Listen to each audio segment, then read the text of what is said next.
So I'm here with Carl with Monarch Title. And Carl, this is your, what, 25th year in title insurance? My gosh, you have seen some things. Thank you for making me feel old, Kellee. Sorry about that. So look, let's just cut to the chase. Title fraud is on the rise. Now, for those people who don't understand what title fraud is, because it will affect anybody purchasing property, looking to purchase a property, but inherently it's land, right, that we're talking about. But let's just talk about what title fraud is and why people should be very afraid. No, thank you. It's a great question. It's very relevant for the times we're in right now. It's more commonly known in our circles as seller impersonation fraud, and more so having to do with vacant land because it's a lot easier to pull the wool over our collective eyes, if you will, in that way. But it's something that happens where someone poses to be the seller of a property, an owner of a property. They contact you, the realtor, and they say, hey, I have this land, I want to sell it. And typically we see them doing so, wanting it done really quick, for obvious reasons, if you're up to no good. They want cash, and they want it to be a quick sale. So right there, off the bat, those are some red flags that should alert us that, hey, this might not possibly be a legitimate transaction. And this is happening frequently, like Yes. all the time. And people are really, they're unaware. Now, we just had an agent in our office experience this on the seller side. She was representing the buyer, and come to find out that thankfully there were a lot of liens against the property, and title had to get involved. And so we were able to take some time and take a step back and say something's not adding up here. But this is like weekly, monthly. Like, this is happening quite frequently, and it's something that, what do they need to be on the lookout for besides what you just mentioned? Because my business partner, Marianne Sharp, and I one day had 7 different agents were handling to us that 5 of the 7 ended up being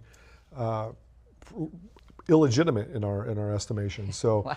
Yeah. But to answer your question directly, you know, what Monarch Title we require are 2 different forms of identification, because typically your fraudsters will have one that they've somehow created and made it look real, but we require 2. We require their contact information, and we also require an escrow approved notary, not some funky notary that you've never heard of before, but that can go a long way, because we've seen situations where suddenly these people that were the owners of the property were out of state, so we had a Georgia notary in one I've case. seen it too. Yep. And they're very good at replicating and making these notary stamps look real.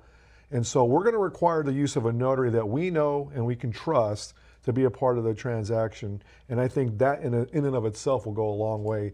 And you know, also, so with that information too, reverting back to the contact information, calling the people and mailing a letter to the actual file or the address on file that the county assessor's office has can go a long way, because I've seen where the tax bill goes. Yeah, where the tax bill goes. I've seen a realtor actually do that, and immediately that owner contacted him and said, hey, I'm not involved in any escrow or anything like that. Right. So that's a good best practice that you can incorporate as well. So buyers beware. If you're looking to buy land and you know it might be listed through an agent that may have not done their homework, you need to do your due diligence as well, because this is a serious thing. Absolutely. If the owner got duped, and has happened recently, didn't he actually have? There's been a couple that have gotten through, yes. Okay. And the fact of the matter is that the title company will help you reverse everything, but it's still, I mean, we had a case that I heard of, it wasn't our company necessarily, but where a property in Big Bear was sold, and the owners actually lived a couple miles down the road, and they're driving by, all of a sudden there's porta potties and there's construction equipment, and they're like, what the heck is going on? So long story short, title had to get involved and unwind that transaction. So there was protection for them, Right. but it's still, imagine the buyer headache, who's the already headache. invested money in plans and building supplies and contracts and things of that nature. And it's not their house. And it's not their house, so they have to unwind all that. And there is protection, and it's just the pain and the expense of going through that. Right. And no one wants to No feel one like wants they it. were, you know, defrauded in any way. So, all right. Any last notes there? No, I mean, just other than that, if you're in Riverside County, like we spoke about, you know, don't just throw all your mail out that something that you should be receiving. Riverside County, for example, image of the document if something's been recorded, and a number to legitimate document. So keep that in mind as well. Perfect. Thanks, Carl.